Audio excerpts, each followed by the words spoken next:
Hello दोस्तों, कैसे हो आप सभी लोग। उम्मीद करता हूं आप सभी लोग अच्छे होंगे। जैसा कि हमने आपसे वादा किया था कि हम आपके लिए वन दरोगा फ्री क्लासेस बायोलॉजी, इन्वायरमेंट और एग्रीकल्चर की लेके आएंगे। तो आज हम आपके लिए लेके आए हैं बायोलॉजी की एक मोस्ट इंपॉर्टेंट क्लास जेनेटिक्स, जो कि 12th क्लास का टॉपिक है। और उसमें भी आपको basically principle of inheritance and variation वाला पार्ट इन्होंने दिया है सिलेबस में। सिलेबस मेरे पास है, तो मैं इसमें देख पा रहा हूं कि इसमें इन्होंने principle of inheritance and variation वाला पार्ट दिया है, तो हम आपका कवर करेंगे। जैसे जैसे हमारा बायोलॉजी का सिलेबस आगे बढ़ता जाएगा, बीच बीच में मैं आपको इन्वायरमेंट और एग्रीकल्चर की भी क्लासेस कराता रहूंगा। तो आज सबसे पहले हम शुरू करने जा रहे हैं principle of inheritance and variation, जिसमें हम पहले मैं आपको थोड़ा कुछ टर्मिनोलॉजी से इंट्रोड्यूस करवाना चाहूंगा, क्योंकि अगर आप टर्मिनोलॉजी कुछ समझ गए तो आपके लिए चैप्टर आसान हो जाएगा आगे। तो हम शुरू करने जा रहे हैं कुछ टर्मिनोलॉजी से। तो इसमें सबसे पहली टर्मिनोलॉजी जो आती है वो है आपका जेनेटिक्स। ये है आपका जेनेटिक्स। जेनेटिक्स तो जेनेटिक्स क्या होता है? आनुवांशिकता। तो genetics is the branch of science that we deals with the study of inheritance and variations. अगर आपको नोट्स बनाने हैं तो आप वीडियो को आगे पीछे करके बना सकते हैं। अगर मैं यहां नोट्स लिखूंगा तो काफी टाइम हो जाएगा और हमारा सिलेबस कंप्लीट नहीं हो पाएगा, इसलिए मैं सिर्फ टर्मिनोलॉजी यूज करूंगा और आपको समझाऊंगा। बाकी आप मेरे बोलने से नोट्स वगैरह आगे पीछे करके बना सकते हैं। तो जेनेटिक्स में मैंने आपको बताया, it is the branch of science that deals with the study of inheritance and variation. इसमें दो टर्म यूज की गई है दोस्तों, जैसे कि आप देख पा रहे हैं इसमें दो टर्म यूज की गई है, inheritance plus variation. Inheritance plus variation. अब ये दो टर्म आपको जानना सबसे पहले जरूरी है। इनहेरिटेंस को हम अगर देखा जाए तो हेरिडिटी भी बोल सकते हैं। तो मैं आपको समझाता हूं इनहेरिटेंस और हेरिडिटी क्या होता है। Transmission of characters from one generation to next generation. इसका एग्जांपल मैं आपको बताता हूं। जैसे पेरेंट्स के कैरेक्टर सन में आना, जैसे पिताजी के कैरेक्टर सन में आना या दादाजी के कैरेक्टर पिताजी में आना, या कुछ मतलब इसी टाइप के एग्जांपल इसमें आएंगे। तो इनहेरिटेंस और हेरिडिटी क्या होता है? Transmission of characters from one generation to next. दूसरा हम पे आता है वेरिएशन। वेरिएशन होता है differences among individual of same species. अब एक आदमी है तो सेम स्पीसीज के आदमी है, लेकिन उनमें भी आपको डिफरेंसेस देखने को मिलेंगे। किसी में हाइट का डिफरेंस, किसी में कलर का डिफरेंस। तो ये डिफरेंसेस ही तो वेरिएशन कहलाते हैं। तो ये हो गया आपका वेरिएशन। अब दूसरी टर्म जो मैं आपको, अब इसमें आगे आगे हम टर्मिनोलॉजी देखते जाएंगे। तो इसमें एक और टर्म जो आती है वो है ऑफ स्प्रिंग। ऑफ स्प्रिंग होता है individual produce by sexual reproduction. इसको बोलते हैं ऑफ स्प्रिंग। जो इंडिविजुअल ए सेक्सुअल रिप्रोडक्शन से प्रोड्यूस होंगे वो ऑफ स्प्रिंग नहीं होंगे। ऑफ स्प्रिंग जो प्रोड्यूस होंगे सेक्सुअल रिप्रोडक्शन से। तो ये हो गया आपका ऑफ स्प्रिंग। फिर इसमें एक आपका टर्म आता है एलिल। ये मोस्ट इंपॉर्टेंट है, इसको ध्यान से थोड़ा याद रखिएगा। एलिल ये पेपरों में आई भी है। ये जब यूपीएमटी होता था, यूपीएमटी के पेपर में बहुत आता था एलिल। इसको बोलते हैं alternating form of gene. Alternating form of gene को बोलते हैं एलिल, इसलिए मैंने आपको स्टार बनाया उसमें, वो आपकी इंपॉर्टेंट है। फिर इसमें आती है टर्मिनोलॉजी फिनोटाइप। फिनोटाइप और जीनोटाइप। फिनोटाइप और जीनोटाइप। फिनोटाइप क्या होता है? फिनोटाइप होता है मैक्सिमम ऑब्जर्वेबल कैरेक्टर या फिजिकल अपीयरेंस। तो फिजिकल अपीयरेंस क्या होता है? जैसे पेड़ है, द प्लांट इज टॉल, तो उसका अपीयरेंस हमें पता चल रहा है, तो वो उसका फिनोटाइप है। या प्लांट कलर इज रेड, तो फिनोटाइप हमें उसका फिनोटिपिक, उसका अपीयरेंस पता लग रहा है, इसलिए वो फिनोटाइप है। फिर आता है जीनोटाइप। जीनोटाइप होता है उसकी जेनेटिक कॉन्स्टिट्यूशन की, जीन्स, उसका अंदर का जेनेटिक कॉन्स्टिट्यूशन कैसा है, उसे बोलते हैं जीनोटाइप। अब आता है आपका होमोजाइगोट एलील और होमोजाइगोट कैरेक्टर। होमोजाइगोट एलील या फिर होमोजाइगोट कैरेक्टर। होमोजाइगोट एलील या फिर होमोजाइगोट कैरेक्टर। तो ये क्या होता है कि it is an individual organism in which the members of a pair of allele for a characters are similar। अब ये आपको क्रॉस में पता लगेंगे। क्रॉस में कैसे पता लगेंगे? जब हम मोनो हाइब्रिड क्रॉस करेंगे तो जब हम टॉल प्लांट के लिए ये लेते हैं सिमिलर कैरेक्टर्स, ये हमने टीटी लिया है, कैपिटल टीटी लिया है, तो ये होमोजाइगोसिटी दिखाता है। ये आपको अभी इतना समझ में नहीं आएगा, जैसे जैसे हम आगे बढ़ेंगे तो ये आपको पूरा क्लियर हो जाएगा। तो हम अभी केवल टर्मिनोलॉजी यूज कर रहे हैं, होमोजाइगोट यानी कि सेम कैरेक्टर्स ऑफ ट्रेट मान के चलिए आप। फिर आता है आपका हेट्रोजाइगोट कैरेक्टर और हेट्रोजाइगोट एलील। हेट्रोजाइगोट कैरेक्टर या फिर हेट्रोजाइगोट एलील कह लीजिए, हेट्रोजाइगोट एलील या फिर हेट्रोजाइगोट कैरेक्टर कह लीजिए। ये क्या होता है? ये होता है होमोजाइगोट के अपोजिट। इसमें दो डिसिमिलर कैरेक्टर, मतलब एक ही कैरेक्टर्स को दो डिसिमिलर एलील से रिप्रेजेंट किया जाता है, उसको बोलते हैं हेट्रोजाइगोट। जैसे टॉल प्लांट का हमने पिछली बार क्या लिया था? कैपिटल टी लिया था। इसको हम अगर स्मॉल टी भी लेते तो ये भी होमोजाइगोट था। लेकिन इस बार हेट्रोजाइगोट में क्या होता है कि एक कैरेक्टर तो हम कैपिटल टी लेंगे, एक कैरेक्टर स्मॉल टी लेंगे। ये आपको आगे जैसे जैसे हम आगे बढ़ते रहेंगे ये आपको इजीली समझ में आता रहेगा। अभी आपको खाली याद क्या रखना है कि होमोजाइगोट में हमने सिमिलर कैरेक्टर्स ट्रेट का सिमिलर कैरेक्टर लिया है और इसमें आपके अलग अलग कैरेक्टर लिए हैं, ठीक है। फिर आता है आपका डोमिनेंट फैक्टर और एलील। डोमिनेंट फैक्टर और एलील, डोमिनेंट फैक्टर और एलील, डोमिनेंट फैक्टर या फिर एलील और रेसेसिव फैक्टर, रेसेसिव फैक्टर और रेसेसिव एलील। तो डोमिनेंट फैक्टर क्या होता है? जब हम मोनो हाइब्रिड क्रॉस करते हैं, जैसे मेंडल ने किया था या फिर कोई भी क्रॉस करते हैं, तो डोमिनेंट कैरेक्टर क्या होता है? वो आपको अपने आप को हाइब्रिड जनरेशन F1 जनरेशन में रिप्रेजेंट करता है, वो डोमिनेंट हो जाता है और अपने आप को शो करता है F1 जनरेशन या हाइब्रिड जनरेशन में। वहीं अगर रेसेसिव फैक्टर एलील की बात करें तो रेसेसिव हो जाता है F1 जनरेशन और हाइब्रिड जनरेशन में, लेकिन वो अपने आप को रिप्रेजेंट करता है last final generation F2 generation में। ये आपको जब मैं मोनो हाइब्रिड क्रॉस कराऊंगा। फिर आता है दोस्तों आपका मोनो हाइब्रिड क्रॉस। ये तो वैसे आपको क्रॉस में कराऊंगा, लेकिन ये टर्मिनोलॉजी थोड़ा आप जान लीजिए कि ये होता क्या है। मोनो हाइब्रिड क्रॉस और dihybrid cross, monohybrid cross और dihybrid cross, monohybrid cross और डाई हाइब्रिड क्रॉस। तो मोनो हाइब्रिड क्रॉस क्या होता है? It is a cross made between two individual of a species considering the inheritance of contrasting pair of single character. अब single character से आप क्या समझे? जैसे इसमें हम कॉन्ट्रास्टिंग सिंगल कैरेक्टर, हमने ये सिंगल कैरेक्टर और ट्रेट, जैसे इसमें हमने लिया टॉल प्लांट और ड्वार्फ प्लांट, तो ये कॉन्ट्रास्टिंग कैरेक्टर है, सिंगल पेयर का है टॉल प्लांट या फिर ड्वार्फ प्लांट। इसमें हम मोनो हाइब्रिड जब क्रॉस करेंगे तो ये आपको अच्छे तरीके से समझ में आ जाएगा।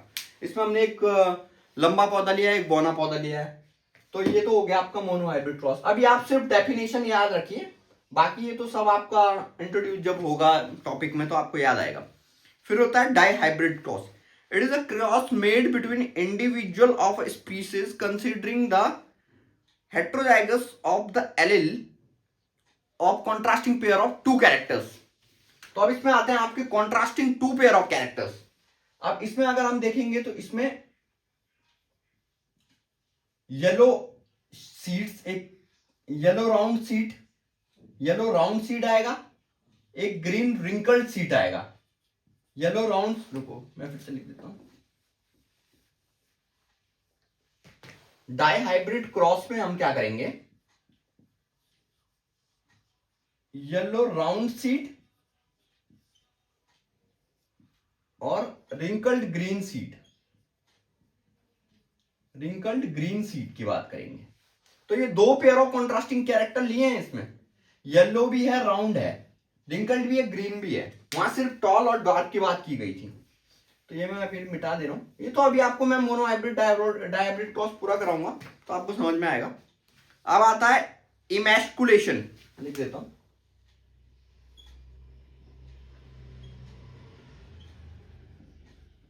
इमैस्कुलेशन क्या होता है? इमैस्कुलेशन होता है removal of anthers from pollen grains in bisexual flower before pollen grains mature. अब हम क्या कर रहे हैं, एक बाइसेक्सुअल फ्लावर है जिसमें एंथर भी होगा, स्टिग्मा वगैरह भी होगा, जिसमें मतलब अगर पॉलिनेशन होना चाहे तो एक ही पौधे में हो सकता है। बाइसेक्सुअल है वो, उसमें दोनों रिप्रोडक्टिव ऑर्गन एक साथ है। तो उसमें क्या होता है, रिमूवल ऑफ एंथर। हम मेल रिप्रोडक्टिव पार्ट एंथर को पहले ही रिमूव करने हैं before pollen grain became mature to reproduce. उससे हम आगे आप समझोगे कि इमैस्कुलेशन क्यों किया जाता है, ये हम आपको बताएंगे। अब आता है आपका incomplete dominance. Incomplete dominance, incomplete dominance क्या होता है? इनकम्प्लीट डोमिनेंस नाम से ही पता लग रहा है कि इनकम्प्लीट डोमिनेंस नाम से ही पता लग रहा है when neither of the two allele of a gene is completely dominant over each other is known as incomplete dominance. ये भी हमारे आगे का टॉपिक है। अभी सिर्फ आप ये समझिए कि इसमें कोई भी कैरेक्टर कंप्लीटली डोमिनेंट नहीं हो पाता है। ये भी हम आपको आगे अच्छे से कराएंगे। फिर आता है आपका कोडोमिनेंस।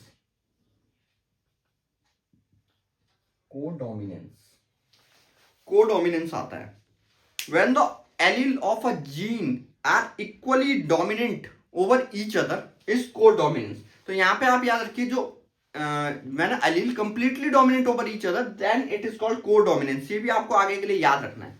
फिर आता है आपका multiple allelism. Multiple allelism, multiple allelism. अब मल्टीपल एलेलिज्म क्या होता है?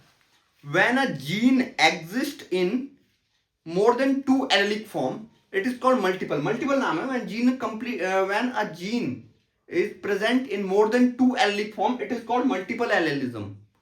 तो ये भी आपको आगे का टॉपिक है, इसमें एग्जांपल के साथ आपको समझाया जाएगा। फिर आता है आपका प्लायोट्रॉपी। इसमें मैं कुछ आपको एक्स्ट्रा पार्ट भी करा रहा हूं, वो सिलेबस में तो नहीं दिया है, लेकिन यूपीएसएससी का कुछ भरोसा नहीं है क्या पूछ ले, इसलिए मैं आपको काफी चीजें करा रहा हूं complete. Pleiotropy is defined as the ability of gene to have more than one phenotypic effect. Gene जब कभी more than one phenotypic effect दिखाता है तो प्लायोट्रॉपी होता है। ये भी हमारे सब्जेक्ट का पार्ट है, अभी तो खाली टर्मिनोलॉजी आप याद रखिए कि जीन जब मोर देन वन कैरेक्टर शो करेगा, फिनोटिपिक कैरेक्टर शो करेगा, तो ये प्लायोट्रॉपी कहलाएगा। अब आता है आपका एक पनेट स्क्वायर। पनेट स्क्वायर, अब इस पनेट स्क्वायर का केवल आप ये मतलब समझिए, पनेट स्क्वायर वो होता है जिसमें हम कोई भी क्रॉस करते हैं, monohybrid cross, dihybrid cross, incomplete dominance, कुछ भी कर रहे हैं तो वो पनेट स्क्वायर है। क्वेश्चन एक बार पेपर में आया है कि पनेट स्क्वायर को और किस नाम से जाना जाता है, तो ये है चेकर बोर्ड। चेकर बोर्ड, तो आपको ये याद रखना है कि पनेट स्क्वायर को। अब हमारा आता है एक और terminology, linked genes. Linked gene क्या होती है? All the genes present on a chromosome are called linked gene. जितने भी जीन्स प्रेजेंट है क्रोमोसोम में उसको आप बोलते हैं लिंक्ड जीन। जब हम आगे क्रोमोसोम का स्ट्रक्चर डिफाइन करेंगे तो आपको पता लगेगा कि क्रोमोसोम में क्या जीन है, डीएनए वगैरह सब कुछ। तो all the genes present on chromosome are called linked genes. ठीक है, तो ये तो हो गया। अब आता है आपका एक और terminology, aneuploidy. Aneuploidy, aneuploidy. Aneuploidy is the phenomenon of gain or loss of one or more chromosome। gain or loss of one or more chromosome, ये होता है एनिप्लॉइडी। ये एक प्रकार से आप डिसऑर्डर भी कह सकते हो, क्योंकि जब गेन और लॉस ऑफ वन क्रोमोसोम होगा, वन और मोर क्रोमोसोम होगा, तो आपको एनिप्लॉइडी हो जाएगी। फिर एनिप्लॉइडी के अंदर एक टर्म आती है ट्राइजोमी। ये हो गई ट्राइजोमी। एनिप्लॉइडी के अंदर एक टर्म आती है trisomy. Trisomy is the condition where particular chromosome is present in 3 copies in diploid genes। 3 copy, try से मतलब ये है कि 3 कॉपीज आ गई ना, तो वो आप आगे जब हम डिसऑर्डर करेंगे तो उसमें आपको समझ में आ जाएगा। फिर आता है मोनोजोमी। मोनोजोमी क्या होती है? Single copy in diploid genes. Monosomy, single copy in diploid gene. अब मैं इसको अब आपके पास एक आता है इंपॉर्टेंट टर्म, मेल हेट्रोगैमिटी। ये आप अगर देखोगे तो ये आपके सिलेबस में बड़ा बड़ा मेंशन है, मेल हेट्रोगैमिटी। मेल हेट्रोगैमिटी आपके सिलेबस में बड़ा बड़ा मेंशन है। Male heterogamety is the phenomenon when male produce two different type of gametes और sperm. Male produce two different types of gametes और स्पर्म। अब मेल हेट्रोगैमिटी कौन शो करता है? ह्यूमंस करते हैं। इसमें अगर ह्यूमंस में आप क्रोमोसोम देखोगे, सेक्स क्रोमोसोम देखोगे तो एक्स वाई होता है। ये दो डिफरेंट, हेट्रो का मतलब क्या है? डिफरेंट। दो डिफरेंट क्रोमोसोम होते हैं, दो डिफरेंट सेक्स क्रोमोसोम में दो डिफरेंट सेट्स ऑफ क्रोमोसोम होते हैं। तो ये है। अब आता है आपका, ये तो हो गया मेल हेट्रोगैमिटी। आप समझ गए होंगे कि ह्यूमंस के एग्जांपल से मैंने आपको समझा दिया। फिर आता है फीमेल हेट्रोगैमिटी। फीमेल हेट्रोगैमिटी का मतलब भी यही है, फीमेल हेट्रोगैमिटी का मतलब भी यही है कि आपको फीमेल में जो क्रोमोसोम होंगे वो दो डिफरेंट सेट में होंगे। अब आप बोलेंगे कि ह्यूमंस में तो फीमेल में एक्स एक्स होते हैं तो सेम होते हैं, तो वो फीमेल हेट्रोगैमिटी शो नहीं करता है। इसके एग्जांपल हम आगे देखेंगे, जब हम इंसेक्ट्स बर्ड्स वगैरह पढ़ेंगे तो उसमें हमें पता लगेगा। अब ऑटोजोम्स क्या होता है? एक और टर्म आपको आती है ऑटोजोम्स।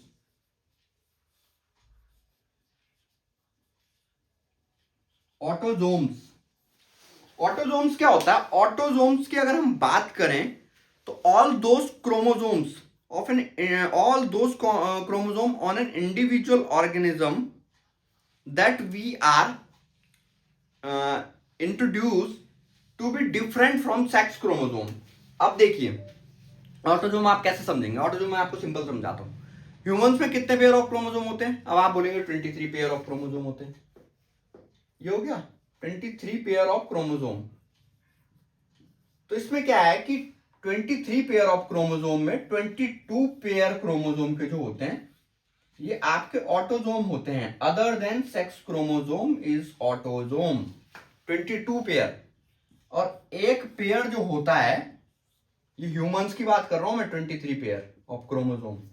ये याद रखना, हर किसी में सेम नहीं होगा ये मैं आपको ह्यूमंस की बात कर रहा हूं, ह्यूमंस की बात कर रहा हूं मैं। ये तो 22 पेयर ऑटोजोम है, 1 पेयर इसमें आपका सेक्स क्रोमोसोम आ गया। ये एक्स वाई, ये 1 पेयर इसमें सेक्स क्रोमोसोम आ गया। अब इसी के बाद एक टर्मिनोलॉजी आती है सेक्स क्रोमोसोम। तो sex chromosome other than autosome, 22 pair autosome, 1 pair sex chromosome. तो ये हो गया। फिर एक आपकी जो आती है म्यूटेशन। फिर आपकी टर्मिनोलॉजी आती है mutation. Sudden heritable change in base sequence of DNA is known as mutation. Mutation जरूरी है इवोल्यूशन के लिए। ये आपको मैं इवोल्यूशन वाले चैप्टर में अच्छे से पढ़ाऊंगा। अभी आप सिर्फ याद रखिए सडन हेरिटेबल, जो अचानक होने वाले हेरिटेबल चेंज है उनको म्यूटेशन बोलते हैं। अब एक लास्ट टर्मिनोलॉजी है पेडिग्री एनालिसिस। पेडिग्री एनालिसिस में हम क्या पढ़ते हैं? फैमिली जनरेशन को एक चार्ट वाइज समझते हैं, उसको हम पेडिग्री एनालिसिस कहते हैं। तो टर्मिनोलॉजी में तो यही सब था। उम्मीद करता हूं कि आपको टर्मिनोलॉजी अच्छे से समझ में आई होगी। अब हम आते हैं अपने असली चैप्टर की तरफ। अब इतनी टर्मिनोलॉजी अगर आपके समझ में आ गई तो समझो आपको आधा चैप्टर तो ऐसे ही आ गया। अब हम पढ़ेंगे आगे पूरा चैप्टर। अब हम बढ़ते हैं चैप्टर की तरफ।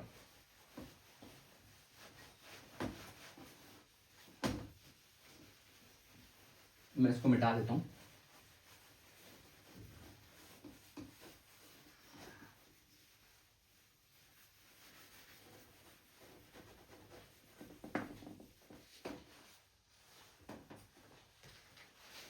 किसी भी पार्ट में अगर आपको कोई कंफ्यूजन लगता है तो आप कमेंट करके मुझे बता सकते हैं। मैं आपके कमेंट देख के आपको रिप्लाई देने की कोशिश जरूर करूंगा। तो आप देखते जाइए। अब हमारा आ गया चैप्टर। तो सबसे पहले तो आपको ये पता होना चाहिए कि फादर ऑफ जेनेटिक्स हम किसको बोलते हैं। तो फादर ऑफ जेनेटिक्स है हमारे मेंडल। मेंडल साहब का इसमें इंपॉर्टेंट रोल है। मेंडल ने इसमें बहुत बड़ा रोल दिया है। तो सबसे पहले हम क्या करेंगे, अब इसमें मैं आपको पूरी कहानी नहीं बताऊंगा, मैं इसमें आपको मेन मेन चीज बताऊंगा कि मेंडल ने क्या किया, कैसे किया। इसमें कहानी में नहीं जाएंगे, मैं आपको सिर्फ पेपर ओरिएंटेड बताऊंगा। मेंडल ने जो अपना एक्सपेरिमेंट किया था, ये मैं आपको बता रहा हूं, मेंडल साहब ने जो अपना एक्सपेरिमेंट किया था, मेंडल साहब ने जो अपना एक्सपेरिमेंट किया था वो किस पे किया था? गार्डन पी पे। ये भी एक क्वेश्चन है, पूछ सकता है कि किस में किया था, गार्डन पी। साइंटिफिक नेम याद रखेंगे, पाइसम सटाइलम, सॉरी पाइसम सटाइलम। इसके भी रूल होते हैं, इसको आप ऐसे कैपिटल में लिख सकते हैं। तो मेंडल ने एक्सपेरिमेंट किया था गार्डन पी पे, पाइसम सटाइलम पे। तो ये एक क्वेश्चन है। और एक क्वेश्चन और आता है कि मेंडल ने अपना काम कितने साल किया था? तो किया था 7 इयर्स। ये डायरेक्ट आपको एनसीईआरटी का डाटा मिलेगा, 7 इयर्स। ये है आपका 1856 से 1863। ये मैं सीधे आपको बता रहा हूं जो क्वेश्चन आते हैं पेपर में, ये किया है। अब एक और क्वेश्चन आता है कि मेंडल ने गार्डन पी क्यों लिया, मतलब कुछ और भी तो ले सकता था एक्सपेरिमेंट के लिए। तो इसमें बहुत से रीजन है, पर बेसिक रीजन ये है कि इसमें बहुत सारे ऑब्जर्वेबल कैरेक्टर्स हमारे पास मिल जाते हैं और एक्सपेरिमेंट करने के लिए काफी कुछ है, मतलब इसमें। तो इसमें और एक और चीज कि कितने कैरेक्टर्स लिए थे।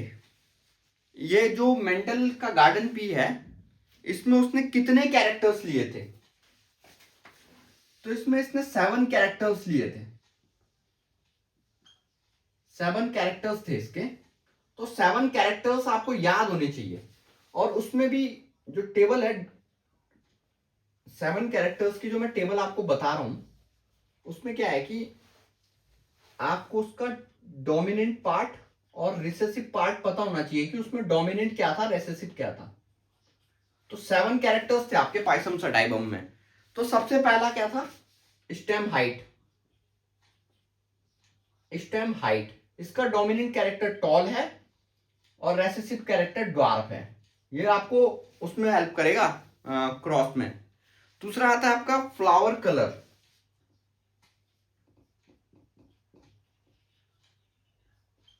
फ्लावर कलर, डोमिनेंट कलर इसमें पर्पल है और रेसेसिव कलर इसमें व्हाइट है। ये आप देख रहे होंगे, डोमिनेंट कलर पर्पल है, रेसेसिव कलर। सीड कलर, इतने ऑब्जर्वेबल कैरेक्टर थे इसमें, तभी तो इसने लिया इसे। सीड कलर, येलो डोमिनेंट है, ग्रीन इसमें रेसेसिव है। ये हो गया आपका सीड कलर। फिर इसमें आता सीड शेप।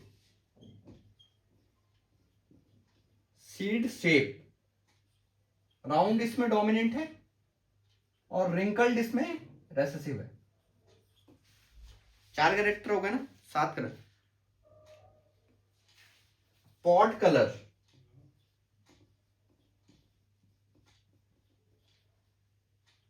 पॉट कलर में आ जाएगा ग्रीन, येलो। ये आपको सीधा डायरेक्ट याद रखने हैं। Pod shape, inflated, constricted.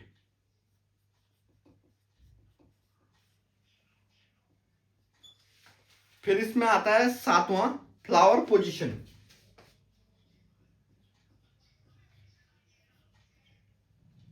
Flower position, axillary और टर्मिनल। अब ये मैंने आपको क्यों बोला कि याद रखने, इसमें कुछ कारण है। हो सकता है आपको क्वेश्चन ऐसा दे दे कि मेंडल ने जो गार्डन पी लिया था उसमें इनमें से कौन सा कैरेक्टर उसने नहीं लिया था। तो ये देखिए, इन 7 को आपको याद रखना। डोमिनेंट रेसेसिव तो आपको वैसे ही याद हो जाएगा, लेकिन मेन है कैरेक्टर, आपको याद रखने पड़ेंगे।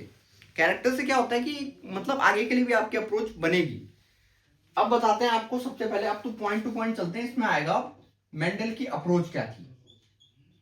अब अप्रोच तो इसकी बहुत बड़ी थी क्योंकि साइंटिस्ट था, लेकिन आपको याद क्या रखना है, मेंडल की अप्रोच में आप ये याद रखोगे कि इसका जो वर्क था, एक तो ये स्टैटिस्टिकली मैथमेटिकल बहुत था और इसने जनरेशन टू जनरेशन वर्क किया था। तो इसमें आप केवल ये मेनली याद रखो कि स्टैटिस्टिकल अप्रोच थी इसकी, मैथमेटिकल, और इसका एक्सपेरिमेंटल वर्क था जो जनरेशन थ्रू जनरेशन था। ये हो गई मेंडल की अप्रोच। ठीक है, अब हम थोड़ा तेज चलेंगे क्योंकि अब हमारी चैप्टर की शुरुआत हो चुकी है।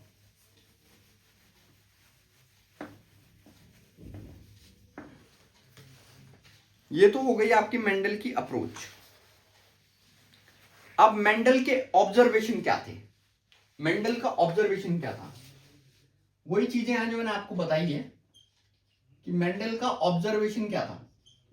ऑब्जर्वेशन एक तो पहला ये था कि इसमें क्रॉस करते टाइम एक F1 हाइब्रिड स्टेज होगी, F1 हाइब्रिड जनरेशन स्टेज होगी, और फाइनल रिजल्ट में आपकी F2 फीलियल जनरेशन होगी, F2 फीलियल जनरेशन होगी, F2 फीलियल जनरेशन। ये मेंडल का ऑब्जर्वेशन। मेंडल का पहले मैंने आपको अप्रोच बताई कि क्या था, स्टैटिस्टिकली था, ये करने का था। अब इसका ये है, अब ये है कि मेंडल को इन्फ्रेंसेस, अपने ऑब्जर्वेशन से क्या रिजल्ट मिले, मेंडल के इन्फ्रेंसेस क्या थे। तो मेंडल ने कहा कि जो कैरेक्टर्स हैं इनको कोई फैक्टर्स, उसने फैक्टर्स टर्म दिया, उसने अभी कुछ मतलब समझ नहीं पाया हो तो उसने एक टर्म दे दिया फैक्टर्स। तो इसमें हम आपको बता रहे हैं मेंडल के इन्फ्रेंसेस, मेंडल के इन्फ्रेंसेस कह लो या मेंडल के रिजल्ट, एक्सपेरिमेंटल रिजल्ट। तो ये हो गया इन्फ्रेंसेस, या फिर इसको रिजल्ट भी कहते हैं कई उसमें। तो इसमें पहला पॉइंट ये है कि उसने कहा था कि जो कैरेक्टर्स हैं उनको कंट्रोल कर रहा है कोई factor, controlled by some factor. अब ये फैक्टर इन्होंने बहुत कंफ्यूजिंग टर्म दिया क्योंकि फैक्टर्स कोई ऐसा नहीं था, मतलब किसी को जानकारी नहीं थी, और उसने ये भी कहा था कि ये स्टेबल है और पास हो जाता one generation to next generation. एक तो इन्होंने ये बताया, दूसरा इन्होंने फैक्टर के बारे में बताया कि फैक्टर जो है ये पेयर में पाया जाता है, फैक्टर पाया जाता है पेयर में, समझा। अब ये है, अब अभी इन्होंने ये चीजें बताई है। अब हम आते हैं आपके जो आपका सिलेबस में देख पा रहा हूं, सिलेबस के अकॉर्डिंग मैं आपको बताता हूं। इसमें हमने, हाँ, इसमें आप पहला ही टॉपिक उठा के देखिए, मेंडेलियन लॉज ऑफ इनहेरिटेंस। अब इसने एक टर्म दिया है मेंडेलियन लॉ ऑफ इनहेरिटेंस। तो मेंडेलियन लॉ ऑफ इनहेरिटेंस क्या है?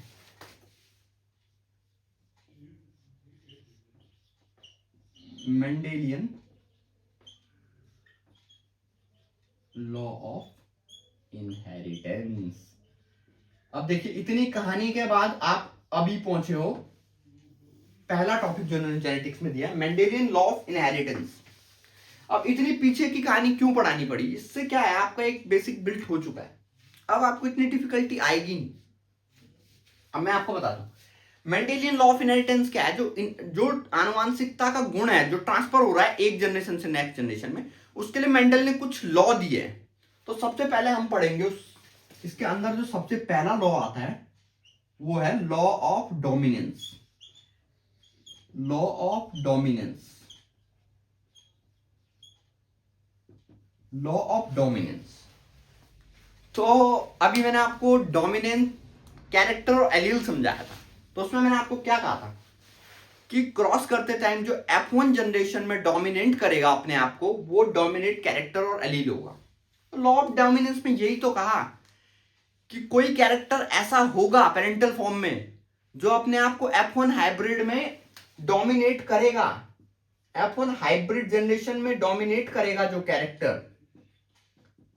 और ये मैं आपको अभी मोनो हाइब्रिड और डायहाइब्रिड क्रॉस से भी लॉ ऑफ डोमिनेंस समझाऊंगा।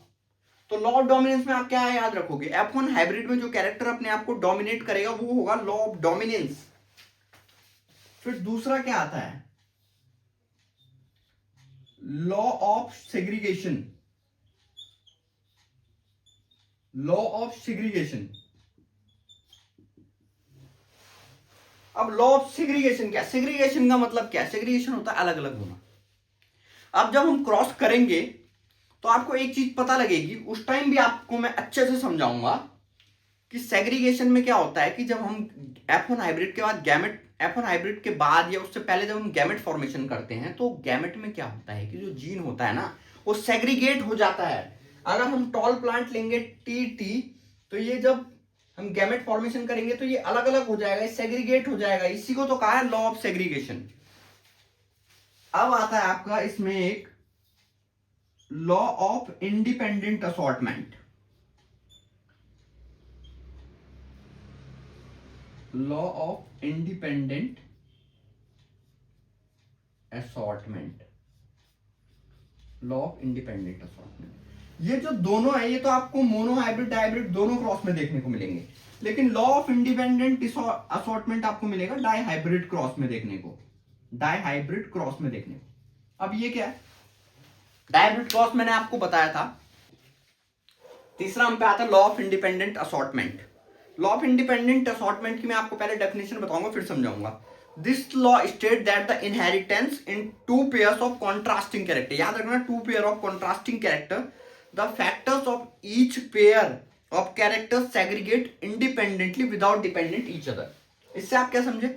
डायहाइब्रिड क्रॉस में जब हम टू डिफरेंट कॉन्ट्रास्टिंग कैरेक्टर लेते हैं तो जब उनके गैमेट्स का सेग्रीगेशन होता है तो वो इंडिपेंडेंटली सेग्रीगेट होते हैं, वो किसी पर डिपेंड नहीं होते। अब आगे हम आपको, अब समझोगे आप पूरी कहानी। ये तो था आपका मेंडेलियन लॉ ऑफ इनहेरिटेंस। अब इसमें एक क्वेश्चन ये भी बन जाता है कि कौन सा मेंडेलियन लॉ ऑफ इनहेरिटेंस नहीं है। तो मेंडेलियन लॉ ऑफ इनहेरिटेंस में कौन से लॉ आ गए? पहला कौन सा होता है? Law of dominance. दूसरा कौन सा होता है? Law of segregation. तीसरा कौन सा होता है? Law of independent assortment. अब हम आपको समझाने के लिए आए हैं मोनो हाइब्रिड क्रॉस।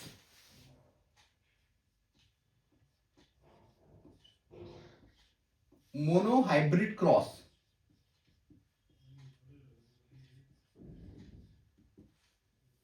अब इसमें two pair of contrasting character नहीं लिए जाते हैं। मैंने आपको पहले ही पढ़ा दिया है मोनो हाइब्रिड क्रॉस क्या होता है, जिसमें single pair of contrasting character लिए जाते हैं। तो इसमें हम क्या करेंगे, इसमें हम अब इस क्रॉस को करने के लिए आपको सबसे पहले क्या पता होना चाहिए कि इसका प्रोसेस क्या है। इसमें सबसे पहले हम पेरेंट लेंगे single pair of contrasting character.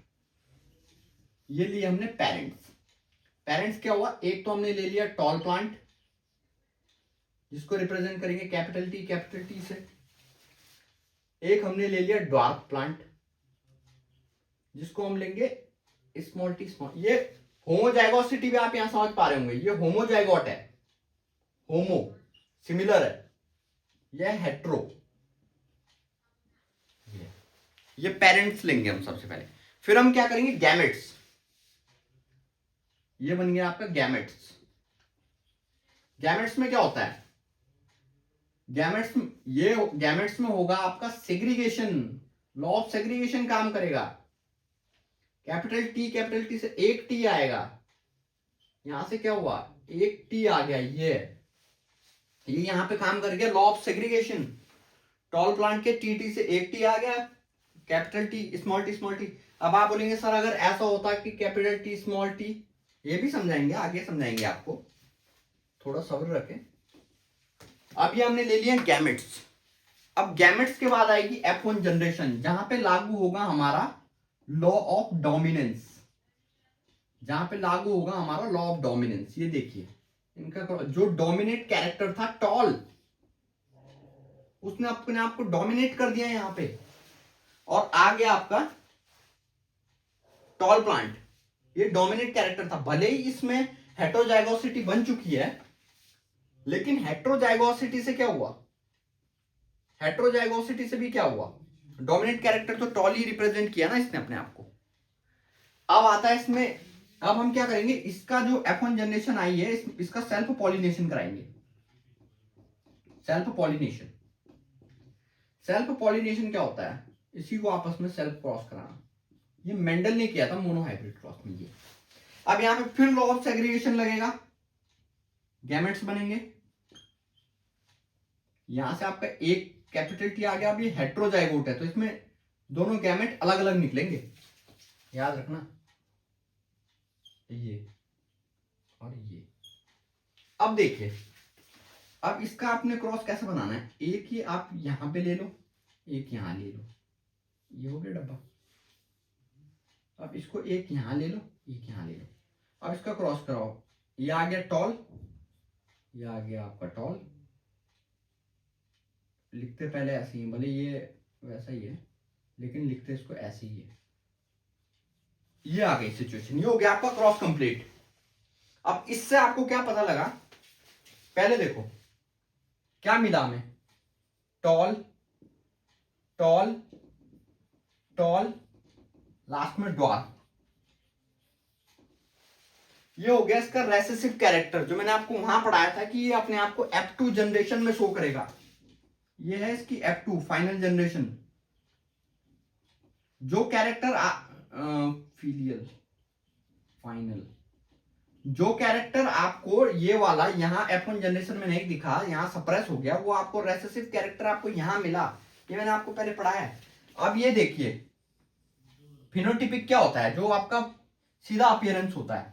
तो इसका जो फिनोटिपिक रेशियो है, phenotypic ratio of mono hybrid cross अगर पूछ ले, ये बहुत बार पूछता है 3:1। अब ये तो रही पुरानी बातें, जब ये वाला क्वेश्चन पूछता था कि रेशियो बताओ मेंटल के मोनो हाइब्रिड क्रॉस का, फिनोटिपिक पूछता था। अब एग्जामिनर दिमाग घुमाने लग गया, अब वो फिनोटिपिक नहीं पूछता, अब वो जीनोटिपिक पूछता है। तो जीनोटिपिक आपको याद रखना है, तो कैपिटल टी एक बार है, स्मॉल टी 2 बार है, स्मॉल टी एक बार है। ये तो जीनोटिपिक रेशियो हो गया 1:2:1। तो क्वेश्चन अब ये पूछ रहा है, याद दोनों रखने, फिनोटिपिक क्या है 3:1, जीनोटिपिक क्या है 1:2:1। तो ये है आपका मोनो हाइब्रिड क्रॉस। अब ये आप सीक्वेंस याद रखिए कि पेरेंट्स, पहले पेरेंट्स को लेते हैं, फिर गैमेट्स से आपका लॉ ऑफ सेग्रीगेशन होता है, फिर F1 जनरेशन में आपको लॉ ऑफ डोमिनेंस दिखता है, फिर आप सेल्फ पॉलिनेशन करवाते हो, फिर आपको गैमेट्स बनते हैं, फिर F2 जनरेशन में आपको रिसेसिव कैरेक्टर दिखता है, और फिनोटिपिक एंड जीनोटिपिक रेशियो। अब ये हो गया आपका मोनो हाइब्रिड क्रॉस। अब हम करा रहे हैं आपको डायहाइब्रिड क्रॉस, और ये आज के दिन का लास्ट टॉपिक है क्योंकि टाइम काफी हो चुका है। अभी मैं नहीं चाहता कि वीडियो को ज्यादा लंबा बनाया जाए, इसलिए हम इसको डायहाइब्रिड क्रॉस के साथ क्लोज करेंगे। तो डायहाइब्रिड क्रॉस मैं आपको करा दूं, उसके बाद तो मोनो हाइब्रिड समझ गए, डायहाइब्रिड क्रॉस समझ गए, तो फिर आपका काम आसान है, उसमें कुछ नहीं है। फिर अब आएगा डायहाइब्रिड क्रॉस। डायहाइब्रिड क्रॉस, ये डेफिनेशन में मैं आपको पढ़ा चुका हूं, इसलिए मैं कह रहा था कि टर्मिनोलॉजी आप समझ गए तो सारा खेल समझ जाओगे। डायहाइब्रिड क्रॉस में क्या होता है, आपको मैंने बताया था कि 2 पेयर ऑफ कॉन्ट्रास्टिंग कैरेक्टर लेंगे। पहले आप यहां पे देखिए, जो पेरेंट्स होंगे, पेरेंट्स में आपने क्या लिया, येलो राउंड सीड लिए, येलो राउंड सीड, ये 2 पेयर ऑफ कॉन्ट्रास्टिंग कैरेक्टर है। येलो राउंड सीड आपने लिए, एक रिंकल्ड ग्रीन सीड आपने लिए,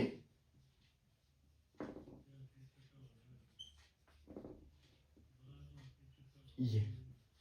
अब मैंने क्या समझाया था, पेरेंट्स के बाद आप क्या करोगे, लॉ ऑफ सेग्रीगेशन, यस बिल्कुल, गैमेट्स बनेंगे। अब गैमेट्स कैसे बनेंगे, यहां से एक कैरेक्टर आया, यहां से एक कैरेक्टर आया,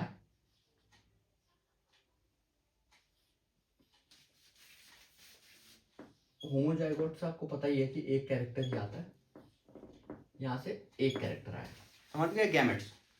अब आएगी आपकी F1 जनरेशन।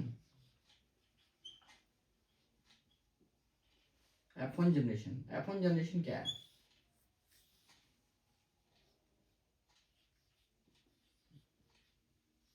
ये भी है येलो राउंड।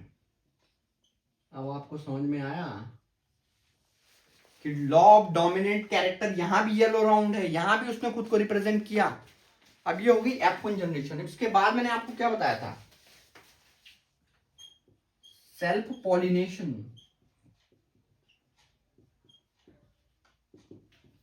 सेल्फ पॉलिनेशन में आप क्या करोगे, ये है,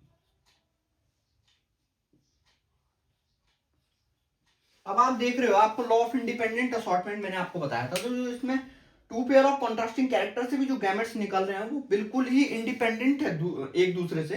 तो ये यहाँ पे लॉ ऑफ इंडिपेंडेंट असॉर्टमेंट भी शो करता है, इसलिए मैंने आपको कहा था, मैं आपको डायहाइब्रिड क्रॉस में समझाऊंगा। अब आप समझ गए सेल्फ पॉलिनेशन हो गया। अब ये यहाँ पे क्या है, अब आप यहाँ पे सेल्फ पॉलिनेशन के बाद फिर इसका गैमेट्स, जैसे हमने मोनोहाइब्रिड क्रॉस में किया, गैमेट्स बनाओगे। अब इसमें बड़ा है तो आपको इसमें बड़े थोड़ा डब्बा बड़ा बनाना पड़ेगा, ये है ऐसा। तो इसमें यहां से आप ये ले लो, यहां से आपको गैमेट्स लेने पड़ेंगे। अब गैमेट्स कैसे लोगे, पहले आपको गैमेट्स बनाने पड़ेंगे। सॉरी, इसमें मैंने आपको गैमेट्स नहीं बनाए ना, तो मैं आपको एक गैमेट्स बना के दिखा देता हूं। गैमेट्स इसमें ऐसे बनेंगे, देखो यहां से एक गैमेट ये बन गया, फिर ये एक गैमेट ये बन गया,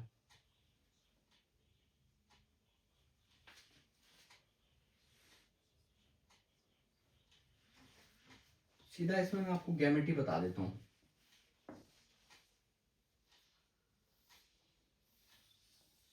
इससे आपका काम आसान हो जाएगा। अब देखिए इसमें गैमेट्स कैसे बनाने हैं। एक तो आपका ये वाला गैमेट, यहां से निकला ये वाला गैमेट, ये लिख दिया। फिर आपका निकलेगा ये वाला गैमेट यहां से, फिर आपका निकलेगा ये वाला गैमेट यहां से, फिर आपका निकलेगा ये वाला गैमेट यहां से। सेम होगा यहां पे,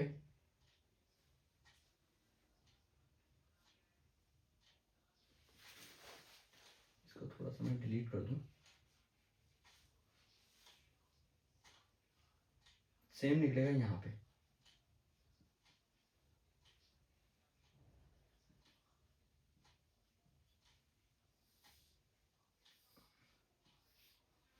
अब इसमें बनाइए आप। अब ये तो क्रॉस आसान है, ये देखिए। अब ये तो आपको सीधा ये है,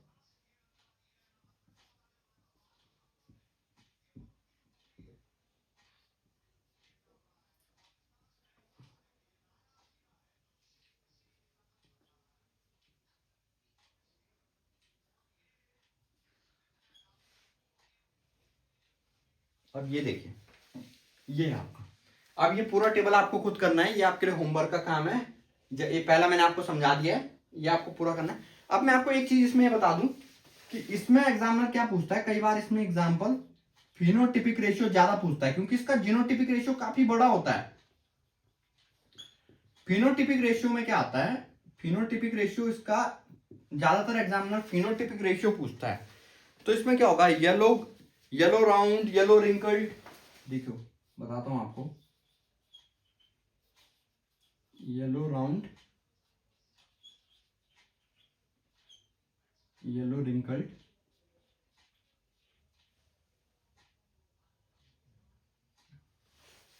wrinkled green, wrinkled yellow,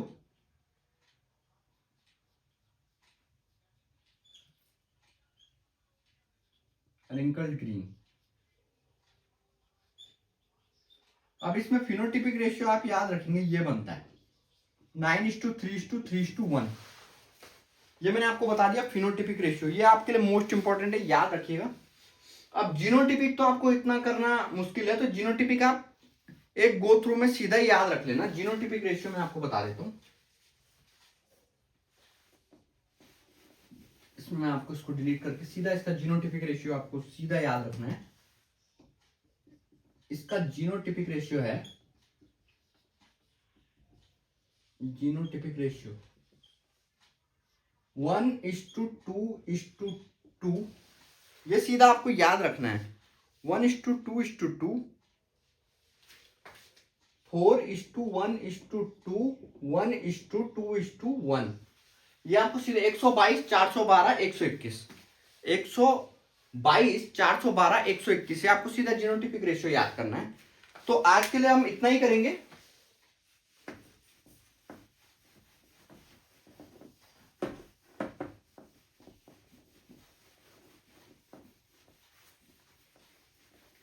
genetics काफी मतलब आपने देख लिया होगा, ये मैं आपको सिलेबस से ही बता देता हूं कि इसमें हमने मेंडेलियन लॉ ऑफ इनहेरिटेंस कर दिया है, hereditary traits in human beings, hereditary traits in human beings भी हम कर ही चुके हैं। म्यूटेशन का कॉन्सेप्ट आप इवोल्यूशन में पढ़ोगे। अब इसमें रह गया है sex determination, sex linked inheritance and stem cells. ये हम आपको अगले लेक्चर में कंप्लीट करा देंगे। तो जेनेटिक्स ये था पार्ट 1। पार्ट 2 में आपका पूरा जेनेटिक्स कंप्लीट हो जाएगा। तब तक आपको कोई डाउट जो आज पढ़ा है उसमें कोई डाउट होता है तो आप कमेंट सेक्शन में जरूर करें। और अगर आपको ये वीडियो अच्छी लगी तो लाइक, कमेंट, शेयर, सब्सक्राइब जरूर करें और दूर दूर तक फैलाएं ताकि हर वो बच्चा इसका लाभ उठा सके जो कोचिंग नहीं कर सकता, दूर दराज इलाकों में कोचिंग फीस अफोर्ड नहीं कर सकता। हमारा उद्देश्य है कि शिक्षा दूर दूर तक फैले। धन्यवाद।